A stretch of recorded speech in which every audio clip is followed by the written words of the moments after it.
Croeso pawb. Welcome everybody. Diolch am ymuno heddiw yma. Thank you for joining today. I'm Holly. I'm DTA Wales' Comms and Events Officer. So I'm just going to give you a quick overview of DTA Wales and of Egin before handing over to Elfed. So those of you who don't know Egin or DTA Wales are an independent and not-for-profit membership organisation supporting local enterprises, businesses, charities and communities across Wales to thrive. And Egin is one of DTA Wales' biggest projects.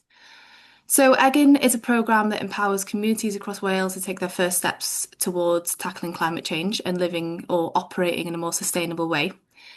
So we do this through providing resources, through hosting events, through providing mentorships and webinars such as this one. So some of you might have been there, but others not. Last week, it might have been the week before last now, we hosted a great session. So we had a live tour of a recently retrofitted building in Blaenau Ffestiniog. This is now on our YouTube. I'll post a link in the chat for those of you who missed it. But it might be a really useful resource for some of you wanting to see kind of like a real life retrofitted building as an example of what you might want to achieve. So yeah, I'll post that in the chat after, whilst Elved's answering your questions. So the session today, Elved's going to answer all of your questions. He's the expert. So I think the best and easiest way to do that, I don't know, Elved, you might have a different idea, is that if you put your hand up, your virtual hand up, you don't have to sit throughout the webinar with your hand up, but pop your virtual hand up if you've got a question, and Elved, I guess you can choose someone, and then we'll try and get through you all. Or you can pop your question in the chat.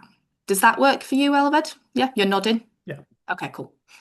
And I think Elved is going to also show you about one of our recently launched resources. So this is called the Community Buildings Hub. It's on DTA Wales' website. Elved will give you more information about that, but I just want to particularly signpost you towards the live discussion forum. So it's an open space that you can log on to. It's hosted on the Egin online community. So yeah, you can log on to there to ask questions, to share tips, or get in contact with anyone in our team or with Elved. So if you do have any follow-up questions after the webinar, get onto there to ask them and we'll get back to you. Okay, so that's enough from me. I will hand over to Elved now. Thank you. Diolch yn fawr, Holly. Thanks for joining everyone. I've got a few slides, but the point of this is a Q&A session, so that I promise they'll be very short. I will also pop a link to the Community Buildings Hub into the chat as soon as the presentation's done as well, so you can have a look through those materials yourself. Although this is a Q&A session, I would also jump in and say, you know, if you've got if there's something you've already done on your community building and you want to sort of jump in and sort of say, well, you know, that's how we did this, please feel free to do that. I'm more than happy to sort of provide feedback on my opinion on things. But obviously, if it's something you've also done, please feel free to contribute in that way as well. Right, let me just share my screen.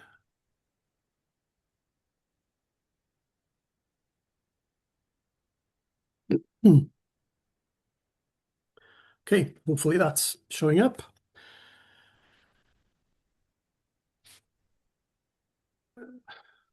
Although I'm not able to make it move. There we go. So a quick question for you to think about as we work our way through the presentation and into the Q&A is what are the challenges in your community space? Common things that I hear in my sort of travels around different community spaces, doing energy surveys and giving advice on different measures people can do are high heating bills. This is reasonably common. You know, the cost of energy has more than doubled over the past 3 or 4 years. And this is a concern for very many community groups throughout the country. The other one is a building maybe in need of a little bit of attention, maybe a community space that needs a refresh, and community groups are obviously also looking at, rather than just giving it a lick of paint and a new coat of plaster, what can they also do to improve the property over the longer term? Worries around sustainability and carbon emissions also often play into community groups' concerns. We're all much more aware today of the climate emergency and sort of our part in that. And of course, community buildings are part of our sort of shared infrastructure that we all use, most weeks in our community.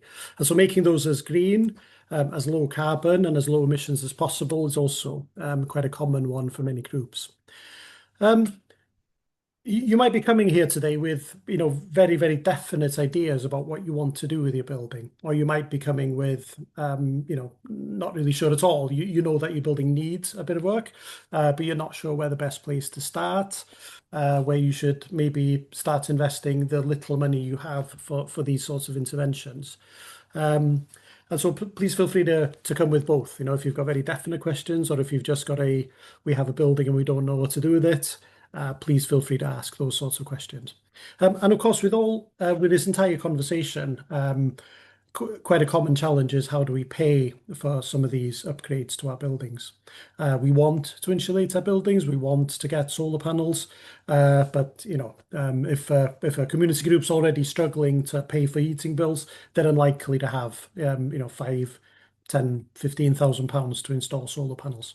So where we can go for grants, where we can go for funding to push some of these measures forward.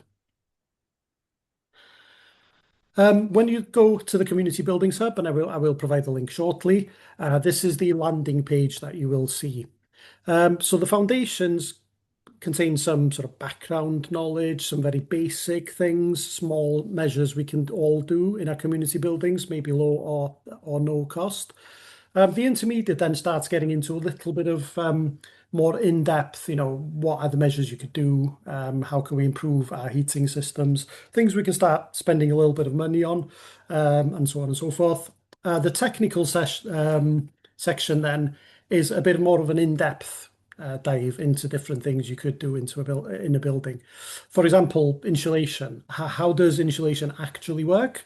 How much money does insulation save? What are the carbon emission savings of different, depths of insulation that you could put in your building? What are the various different types of heating systems? How do their running costs compare?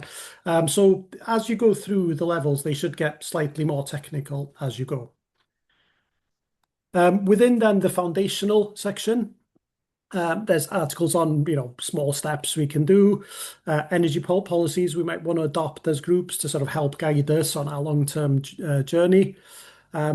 Building maintenance, although it doesn't sound like an energy efficiency or a carbon reduction measure, often can be. If there's broken landers, broken rainwater goods, and it's pouring water into a wall and making the building damp.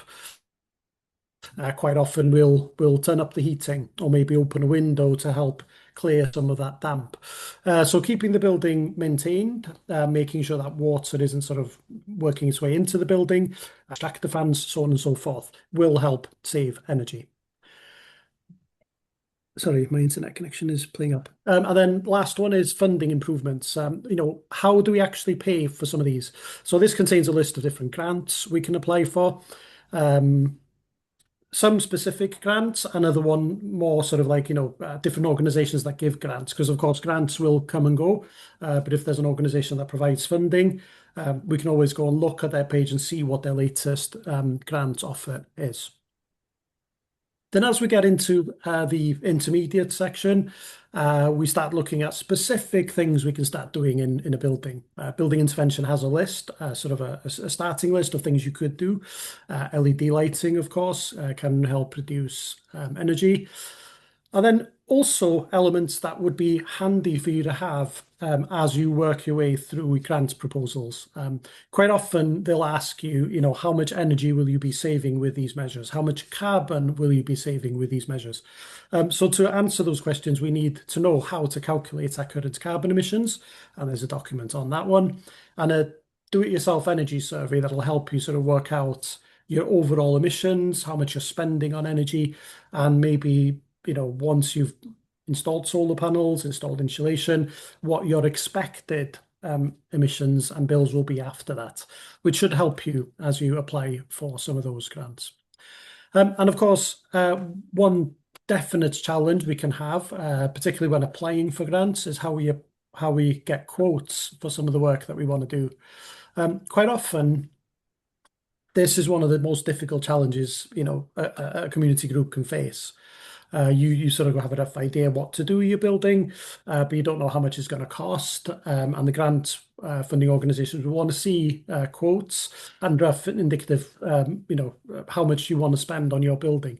And of course, from the contractor's side, they don't want to spend, weeks and weeks and weeks going around giving quotes for groups that might not end up getting grants at the end of the process. So some tips there about how you can approach your local contractors, how to find local contractors to start getting some of those quotes in for your building work. And then finally, in the technical section, different parts of what we might refer to as building physics, like how insulation works, how much money insulation actually might save you. Same with windows and doors. How much do double or triple glazed windows or doors actually save you in terms of your running costs per year? Ventilation is quite often an ignored part of community buildings, but quite an important one, and one that definitely raised up in its importance over the COVID lockdown period. How do we refresh the air in our buildings, which also has a direct knock-on effect on some of the damp problems that community buildings often face. And then different types of heating systems, and lastly, an article on thermal bridges, which is, maybe how heat escapes where a window or a door meets a wall, and how we sort of minimize energy loss through some of those areas.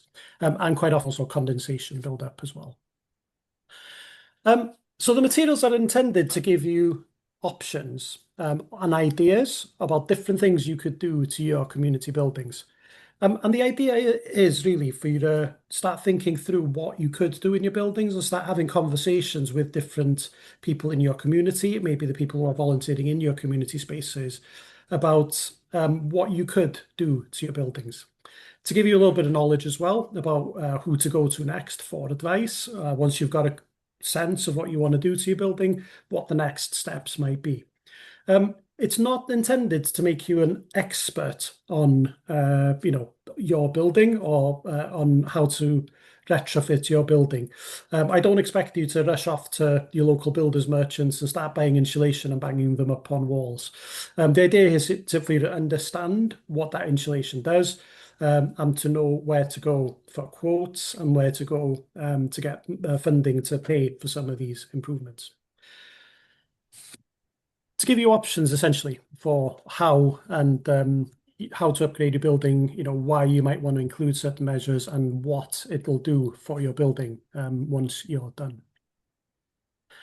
As part of this series, the Community Buildings Hub, we will also be holding regular webinars such as this. As Holly already mentioned, we did a walk around of a community building a few weeks ago in Blaenau Ffestiniog. This Q&A is also part of the sessions we'll be running as part of the Community Buildings Hub. So on February the 10th, we'll have a session on how to heat buildings, so different heating systems, oil, gas boilers, what the typical running costs for these are, what the typical carbon emissions of these are, and what other options might you want to consider for your buildings. So things we're all familiar with, electric heating, heat pumps, biomass, maybe infrared heating as well is another popular one in some community buildings. And how do the running costs and the carbon emissions of these different technologies compare? And how do we also make the most of any new heating system that we might want to put into our buildings?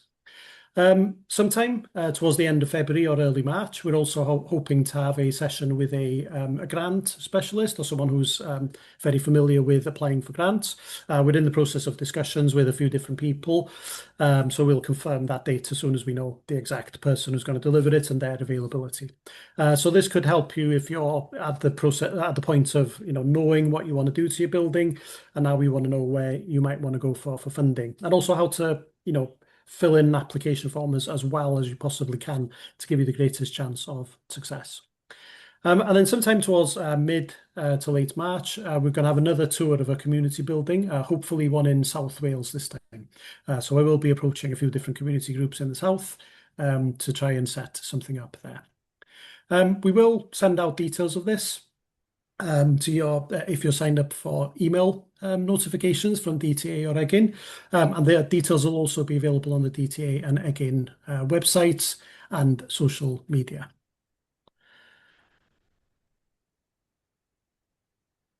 Here we go. That's the Community Building Hub. I will just pop that into the chat. There we go. Right. So that's an introduction to the Community Buildings Hub website and some of the materials on there. Yeah, I guess we're now into the Q&A part. Does anybody have any sort of questions or observations about their community buildings that they'd like to share? Michelle, I see your hand up. Yeah, I work for an organisation called Autism Life Centres. We lease a building from Hwb Boys and Girls Club. We use the building 5 days a week. The committee are in a position where they haven't got a clue about grant funding. That's my main role. I'm a grants officer. I've also an eco officer as well. I'm trained to level 3. But this building needs a lot of work to be done. I know which grants I can go to for my field then. Yeah. But it's the support. A decision has been made. Obviously, we want to use this building as a long-term base. It's in a prime location for our individuals that we support, but it needs a heck of a lot of work to be done. Just for example, we know there's this roof is leaking. Toilet facilities need a full upgrade. The heating systems, they are very, how can I put it? It's going to be left down to me then, basically, to do all the groundwork, looking into all the grants. I'm probably going to have to get the quotes. And it's having that support because obviously they're a Boys and Girls Club. I'm going to be applying for the grants in their names and not as our organisation as well. And it's having the support to do that. I know I've worked with Louisa from Egin for my organisation, and obviously Egin can only work with us once. But it's having that support then because obviously I invited the committee members to join me today to attend this, but unfortunately they all work as well. So that's another obstacle in the balance. They're not able to match fund because the only income they receive is from our rental, basically. And it's that can of worms now. I know my field for filling in grant applications, and I work quite a lot with Welsh Government, all that type of thing, Pencamoys, and I'm quite successful in getting the grants for our organisation. But this is a whole new ball game to me now because they're a Boys and Girls Club.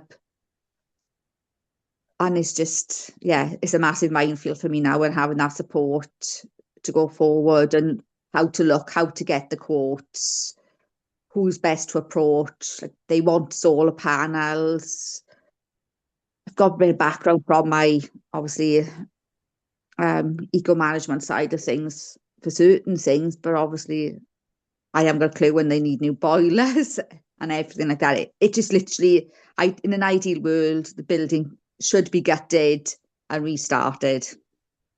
Yeah, that's a difficult position to be in, definitely. I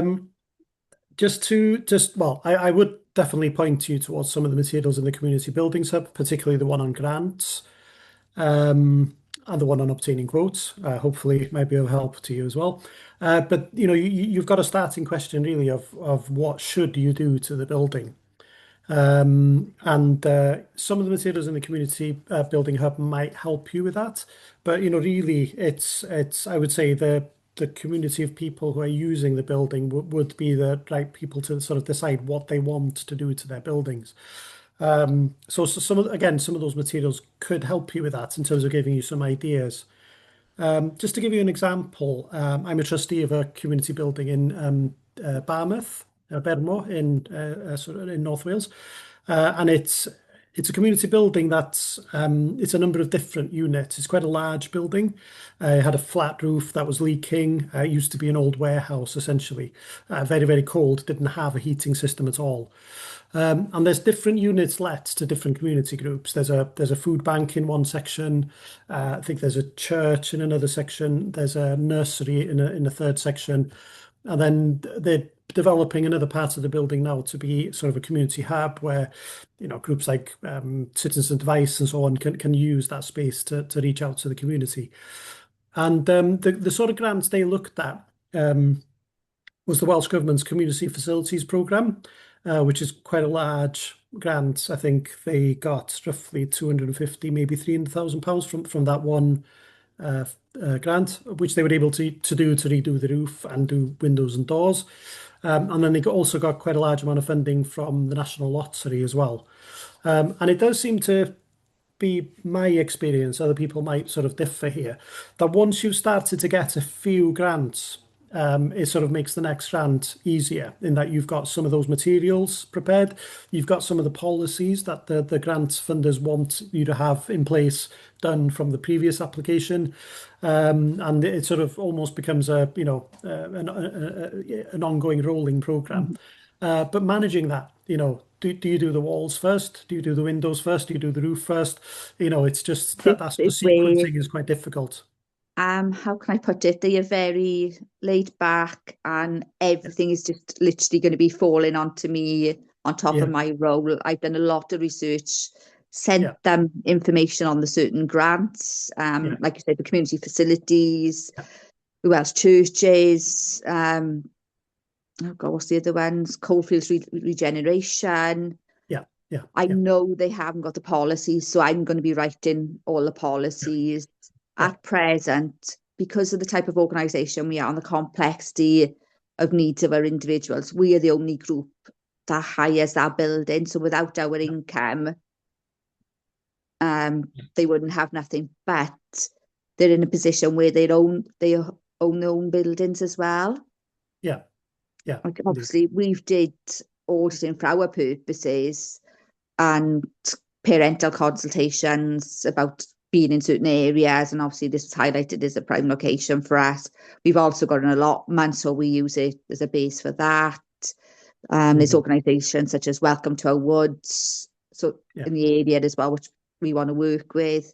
But it's because I'm not having the support from them. I've asked for information. They're not very forthcoming. They've expected me to go out and source all the quotes.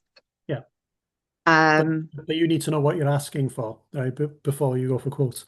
And it's a very, very large building. And it's almost like an old-fashioned school then, that type of a effect with the walls are high, the green paint is on the walls.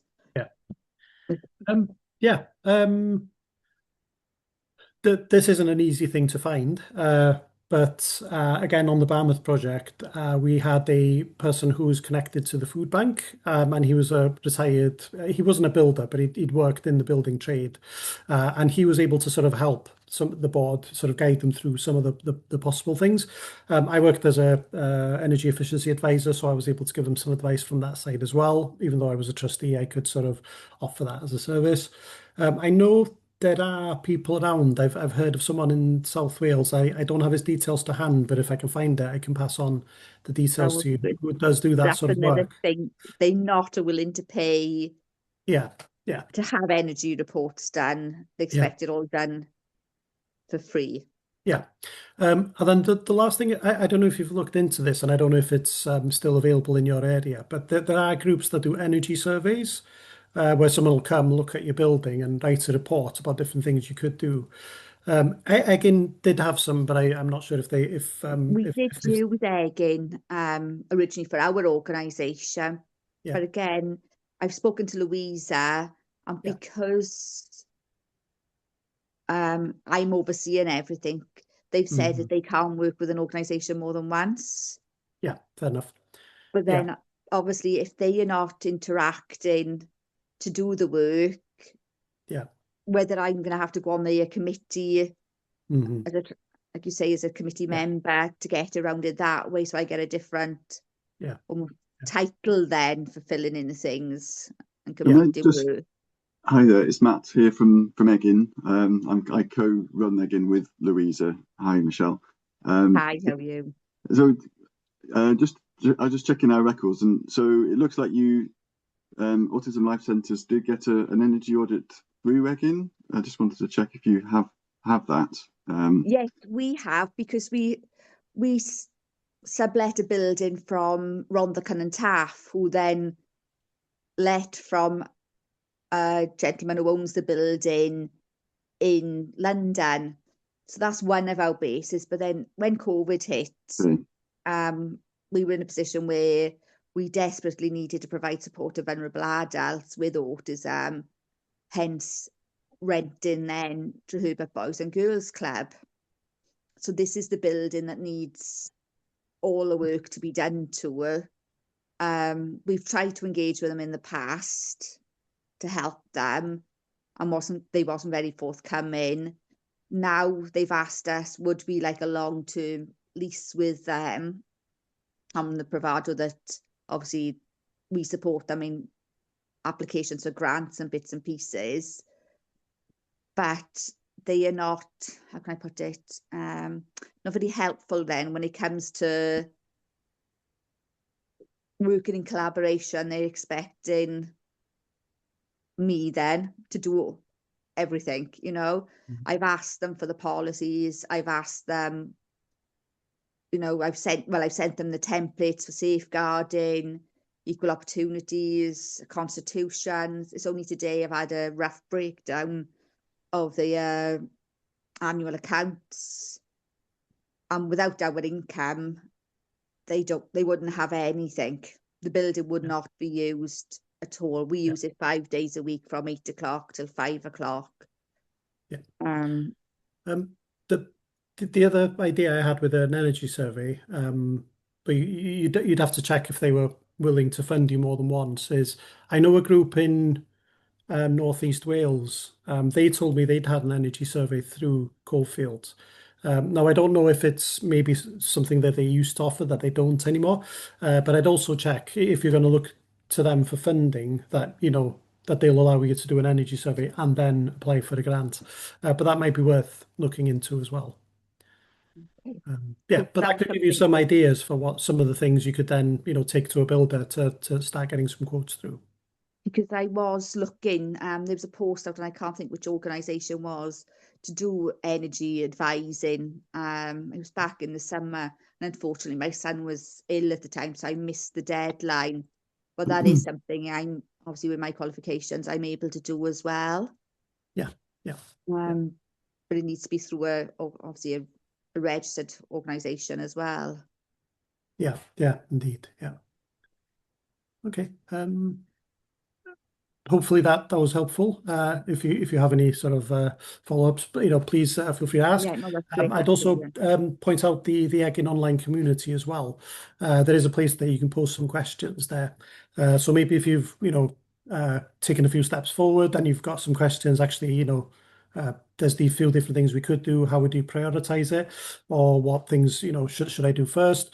Please feel free to ask in the community buildings hub forum as well. Thank you. Thank you.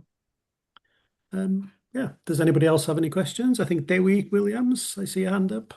Hi, you're right. I'm the chairman in the village hall in Clonogfawr here, and I took the job on about 2-3 years ago. And the place was a derelict virtually. It was a shell, but it hadn't been used since before COVID.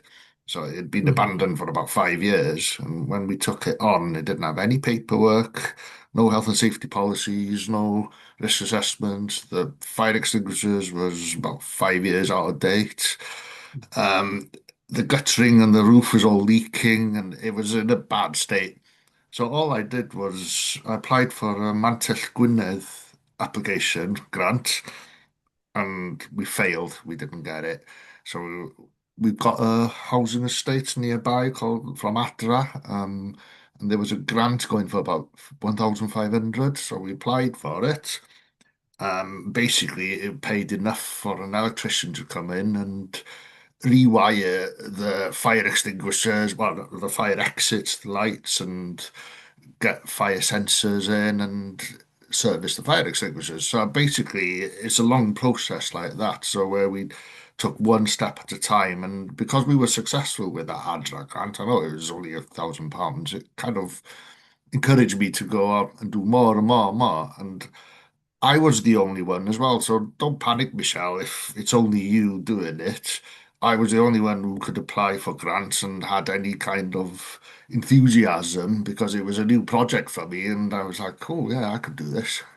So I did everything basically because it's sometimes it's easier to do it on your own than having to go backwards and forwards to other people and asking for advice and this, and you lose time and patience. So grab the bull by the horns, like they say, and do it. Then we just applied for more grants. We got 10,000 from Gwynedd. We got 17 from somewhere else. Another ADRA grant, I think. And we gradually went round. I went on Google, looked for contractors, local contractors nearby, looked for electricians, found 3 electricians, phoned them up, said, can you come over to the hall? Give me a price to rewire it, give me a price to do this and that. Got the 3 prices, bung it into the grant application, and that's it, we won. So, long story short, now we've got radiators, storage heaters throughout. We got rid of our old boiler. We applied for the egging grant. I think we were the first one, I think, according to Mary Meyer. We got £15,000 from them to put solar panels and batteries in on the roof. And then we got another £5,000 to top that up to 20,000 to put even more solar panels on the roof and more batteries. So we covered as much as we can, and then that then is generating enough electricity to heat the building now. So basically what I'm saying is start from the outside and work yourself in, get the basics, guttering and windows and just the obvious things if you can, and work yourself in, and then you know that the building's airtight then and watertight, isn't it? And then just start slowly, one at a time. And we had a mentor in Gwynedd Council who was just emailing us every month or so with a list of new grants available. So every time we got that email, I said, "Ooh, let's have a look at this list." And then you just pick one that is suitable, you think that you could apply for, and you just apply for it. And that's it. Because we were successful in one, we went for another one, we went for another. We ended up getting a phone call from Menter Môn in Anglesey, offering £12,000 to us. And we didn't even have to apply, and said, all right, we've got £12,000 to spend on events and entertainments in the hall. Can you spend it? I said, okay, we'll try. It was a horrible problem to try and spend £12,000 in 3 months. But it was good. It's all right, it's successful now, and the building is done. So I just wanted to say, don't panic, and it's easy once you start. Oh, thank you, Dewi. That's great. That's very really inspiring. Out of interest, have you got anything else you want to sort of do next, or are you sort of in a happy place now, and are you sort of no Good big plans? question. The building now, I think, is done, and I mean that's my work anyway. I'm lucky that I've come from that background, so I kind of knew what I was doing. But the building is complete in terms of retrofitting, if you like, with the basics. We haven't gone for the wall installations because that was too expensive and the payback wasn't justifiable to invest in that kind of money. So we kind of now thinking we want people to use it. So we want people to take over from the entertainment management side. So we're virtually in a point where like set up a new committee called the Entertainment Committee.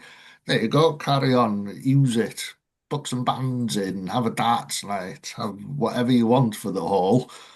And like I've my work is done virtually there now, isn't it? So we just sit back and watch it being used. And I keep saying to them, it's your hall, use it. Use it like you want.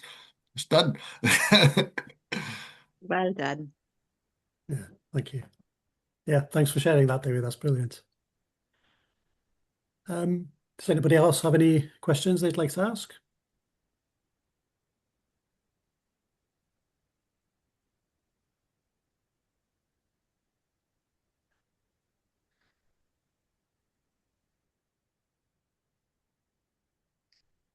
Oh, and I'll just check in the chat as well in case anyone's posted anything in there. No, don't see anything. Would it be worth asking if people have had a chance to look at the Community Buildings Hub? Is anyone like a show of hands or anyone willing to? How many people are aware of the Community Buildings Hub as well? We have done a fair bit of publicity and sending emails out, but it's very easy to miss things in your inbox. Does anybody have any feedback or looked at the materials and anything extra you'd like to see in there? Can I just ask about the contractors? I've not really had a chance to look at it, but I will look at it this afternoon. I take it they're not vetted, they're just typical contractors on the system. It's not really a list of contractors as such. Okay. It's some tips on how you can find contractors. Things like I've found a good way of, for example, of getting hold of contractors is to go to your local building materials store, Hughes Gray, Travis Perkins, so on and so forth, and just go up to the desk and say, I need some quotes. Who would you recommend? Because you're not the customer. The customer is the builder that's going to do the work in your building. So they're quite vested really in making sure that the people buying their materials get work. So they'll quite often recommend good local people that use that store that's close by to you. And I found that that's been a really, really good way of finding contractors. So that's one way. The other one is obviously just using your own personal networks. If you've got a family member who's in the trades, even if it's not the trades that you need for your building. Maybe you've got a cousin who's a plumber and you don't need a heating system. They will be working every day with people from other trades on different sites, and they'll know who's good and who will be willing to give you a quote. It's sort of tips really on different things like that you can use if you've got no idea where to go for quotes. It's not really a list of vetted contractors. I've got one more question, then I'll keep quiet. Is there any requirements through the egging scheme and any other scheme that you're aware of where the contractors would need to be registered on Trustmark?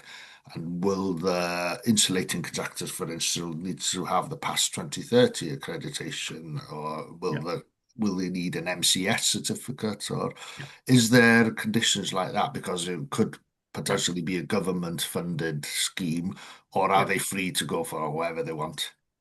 Yeah, it's that's a tricky one. I would always recommend that you go for Trustmark registered contractors. If let's say you were doing housing, let's say you were doing social housing, for example, there's a legal requirement to do for your contractors to be past 2030 and 2035 accredited. There is an equivalent standard for non-domestic buildings, so commercial buildings, community buildings, called PAS 2038, but it's not yet a legal requirement. So it's entirely possible that as time goes on, in a few years' time, it might become a legal requirement. But I've personally never seen a grant application ask that the quotes you get are PAS 2038 accredited contractors. So I don't think it's a problem yet. On the MCS, this is the Micro Generation Certificate Scheme. If you install solar panels on the roof of your community buildings and you use the energy yourself, you'll make a certain amount of saving. Anything extra that you generate, you want to sell to the grid. To do that, when you sign up to sell your excess electricity to an electricity company, you'll need an MCS certificate. So although it's not a legal requirement to use an MCS certified contractor for solar panels and for your heating systems, I would strongly recommend it, because you might find yourself in a situation where you're generating electricity that you're unable to sell to the grid, and it'll be a net loss to you. So yeah, always try your best to get someone that's Trustmark registered, so you can get that sort of, that level of someone else is checking their work, because obviously, you're not going to be in a position to do that necessarily. And then stuff like solar panels, that you make sure that the contractors are MCS registered. But yeah, from a legal perspective, from what grant funding organisations typically ask for, I would say that that's reasonably rare.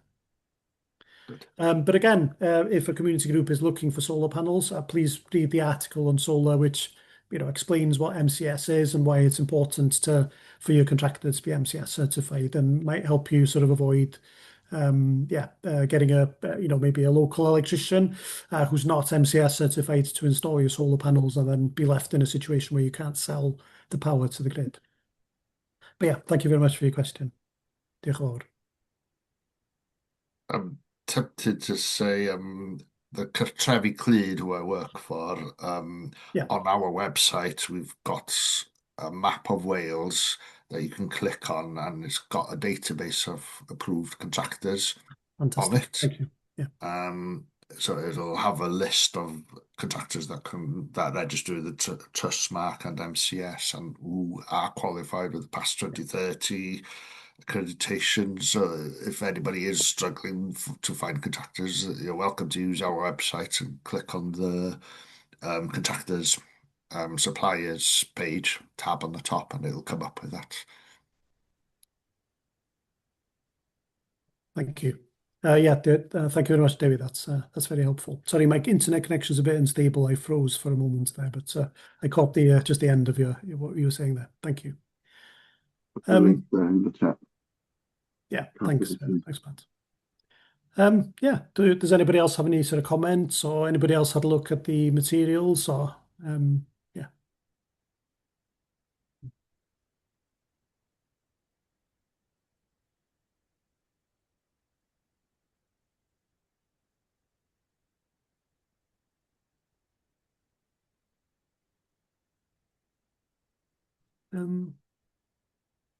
Okay. If we don't have any more questions, do we have anything else we'd like to share, Matt, or are we? I think that's probably everything from our side, isn't it? You've covered everything. Yeah. And yes, unless anyone wants any last minute questions, I think we can probably wrap things up. Thank you. Yeah, thank you very much.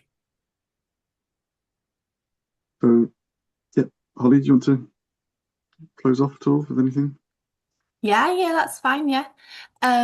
So if anybody does have any questions that pop into their heads after this session, you can go onto I've put a link in the chat, the Community Buildings live forum. So just log on to there, and we can answer your questions. Elvis can answer your questions on there, to consider that a continuation of this webinar. And yeah, keep a lookout on our website, on our social media, and in our newsletters. We'll be sharing more upcoming Community Buildings Hub events in the new year. So yeah. This recording will be made available as well? Yes, yeah. After the session, I'll download it and I'll edit it a little bit to shorten it, so you don't all have to just watch me looking at myself at the start before anybody was in the webinar. And then I'll send it via email to everybody. Thank you very much. A link to the YouTube. Yeah. And good luck with all your projects that you and Michelle, your building as well. Thank you. Thank you very much for joining. Diolch yn fawr iawn. Thank you. Ta-da! Ta-ra.